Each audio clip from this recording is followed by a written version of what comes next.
meron din po ako na mag-aral as a quality assurance technician. So, sana po, yun lang po, sinasama ko po yun sa pray. Yun po. So, thank you, Lord. Thank you, Lord. Amen. Thank you, Lord. Tunay nga, mga anak ni Yahweh El Shaddai ay ibang-iba kaysa iba. Amen. Amen. Congratulations, Sister Yada. At ang ating susunod, meron po bang nagpalista? Wala na po. Wala na? So, isa na lang po, para po, bago mag-give thanks, tatawagin ko si Brother Edwin. Unlimited ang katotoo. Isa lang po. Sister Angie.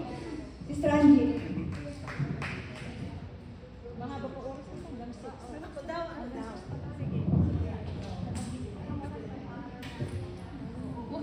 Dalawang oras lang po ito. Dalawang oras pa po ito kasi medyo mahaba-haba. Gusto ko lang po ibalik ang papurit pasasalamat sa ating Diyos na buhay. Dahil uwi na naman ako sa Pilipinas, libre ang pamasahe, ang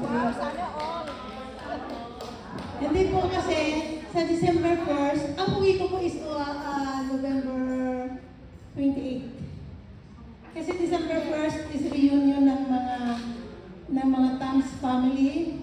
So, sabi ko maiiwan na lang ako dito. Sabi nila, hindi pwedeng maiwan ka. You belong to Tams family.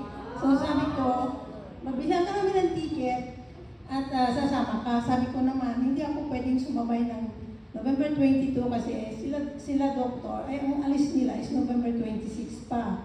Sabi ko, hindi ko pwedeng iwanan ng bahay na halo-halo pa ang... Tapos, ang plano ko kasi, sabi ko sa kanila, kung libre lang din naman ang ticket ko going to Hong Kong, Toronto to Hong Kong, is uuwi na lang ako ng Pilipinas, 2 oras na lang. Di ba? Kaya sabi ko, hindi mo na ako babalik sa Canada. Ang gusto ko, pumunta na lang ako sa Hong Kong. Kung pauuwiin ninyo ako sa Hong Kong. Sabi ko, gano'n. Sabi nila, ay, hindi sa Hong Kong mo, sa Hong Kong na. Sabi nila, no problem. Sabi gano'n. We will shoulder your ticket from Toronto to Hong Kong to Philippines, back and forth. Sabi ko, glory to God. Tapos sinabi naman ng babae sa lalaki, sabi sa amo kong lalaki sa Hong Kong, ang sabi niya, don't let Angie take the Air Canada to Toronto kasi dadaan pa ng Vancouver, doon daw sasakay.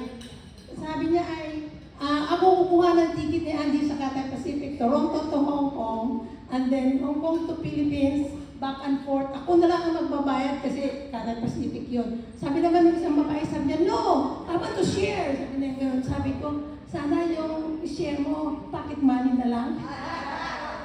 Sabi niya, I will think about it. Sabi niya, so hindi ko nag-yes. Ano kung nag-yes, eh, dubli pagpapala. Kaya wag po tayong maghinayang ibinibigay natin sa gawain ni Lord. Higit sa lahat po, sa darating nating anniversary, kasi po si Lord ang gumagawa ng paraan para ibalik sa atin. Higit pa sa binigay natin. Okay po? Thank you po. So yun lang po ang aking i-share ngayon. Sa susunod na lang yung iba kasi wala ng oras. Amen. Sabi nga po sa Psalm 9 verse 1, I will give thanks to you, Lord, with all my heart. I will tell all your good deeds. Tunay nga na, the more na mag-share tayo, si Mami Angie nag-share last month, o bumalik na naman mag-share, alam ko next month, babalik yan dito. Amen. Amen. Dahil the more we share our talent, our treasure, ourselves, our time, ay talaga naman pong hindi po masasayang ang bawat paglilingkod natin sa Diyos. Amen. Amen po. For the second, last, Sis Dea. Praise the Lord. Salamat sa Diyos. Wala po.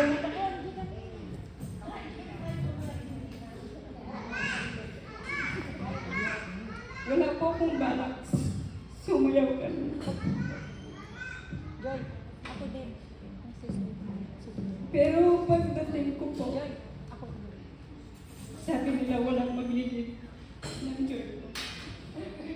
Wala po akong uniform. Si Lord po nag-provide. Sapatos lang po meron ako. Kaya, salamat kay Lord kasi iba na kaya lang kahit na may patches pero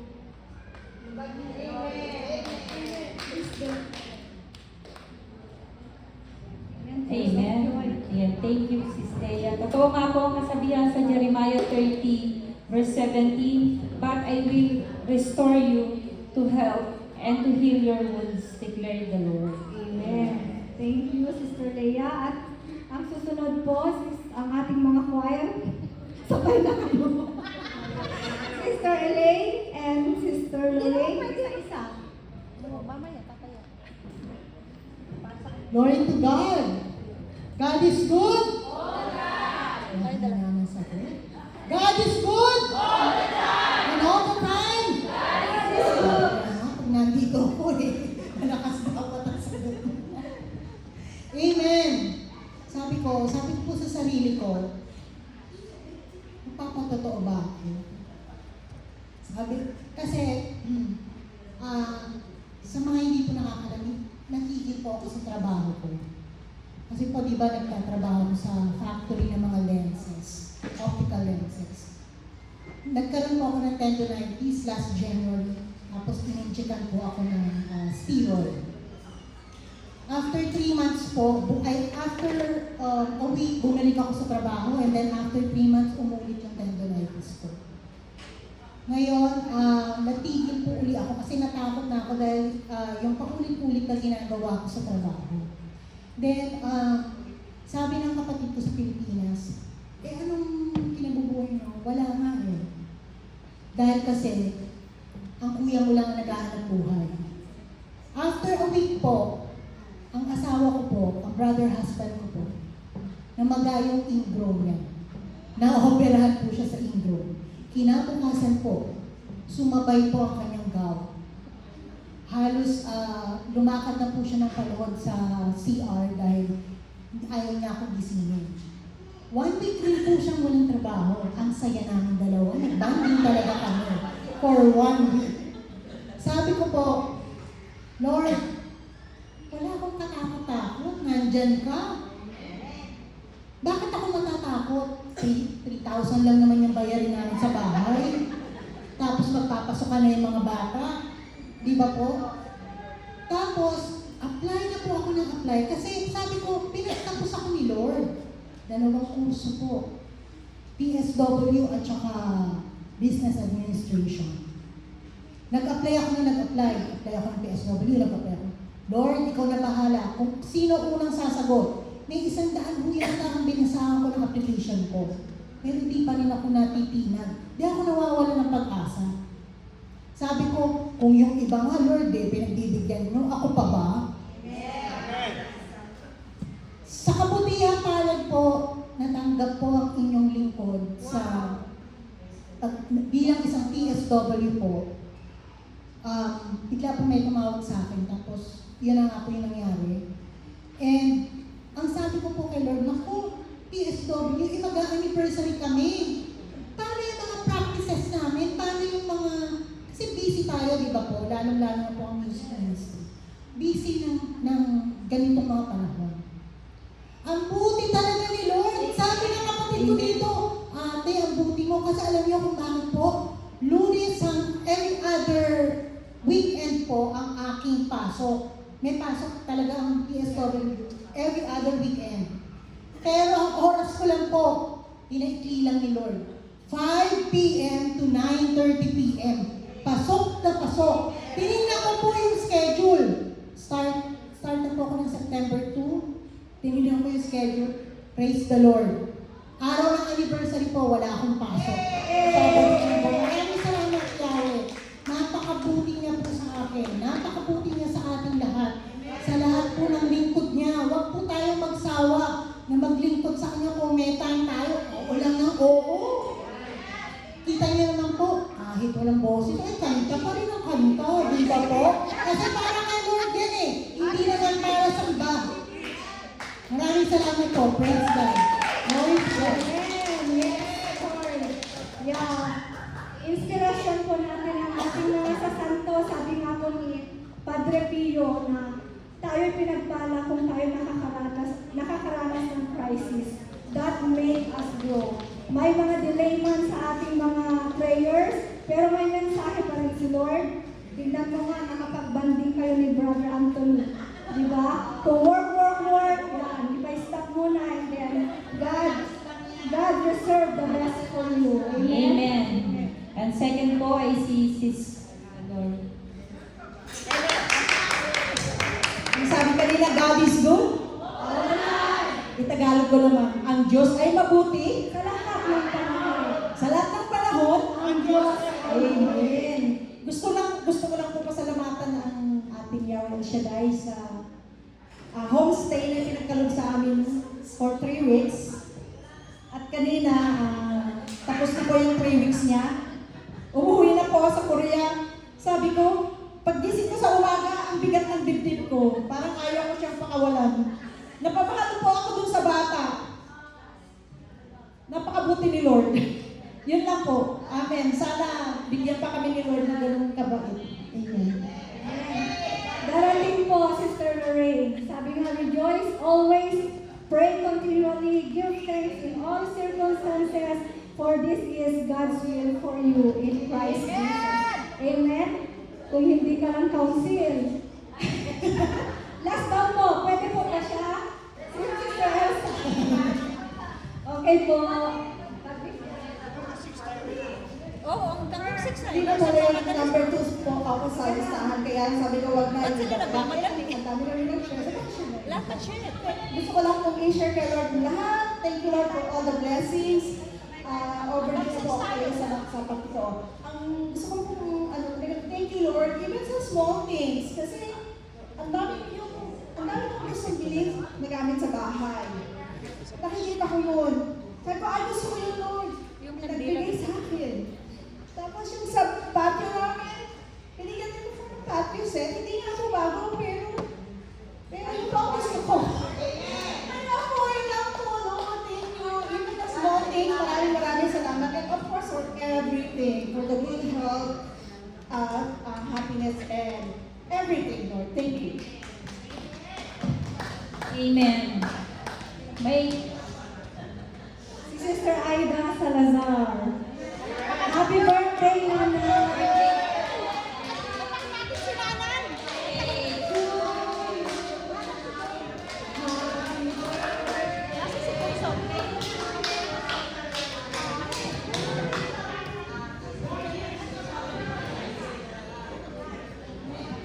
happy birthday. And how young you are now? Nandangapon po sa inyo lahat. Kanina pa ako pinipilit nito eh. Sabi ko, ako ang usang magtataas kung gusto ko. Tatay mo rin. Oo. Ay, gusto ko pong magpasalamat. Unang-una, sa 79 years. Pinagkalong sa akin ni Lord. Na second life ko na po ito. Kung alam niyo, nagka-breast cancer ako. Pero okay na po ako ngayon. Lumalaban at nagtitiwala sa ating Diyos. Yun po ang ating mga pinaghahawakan. Kaya ako lumalakas. Kaya maraming salamat po sa lahat. Amen. Amen. Nay, can you just stay here para kantahan ka namin ng happy birthday? Kasi bihira po ang nakakarating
O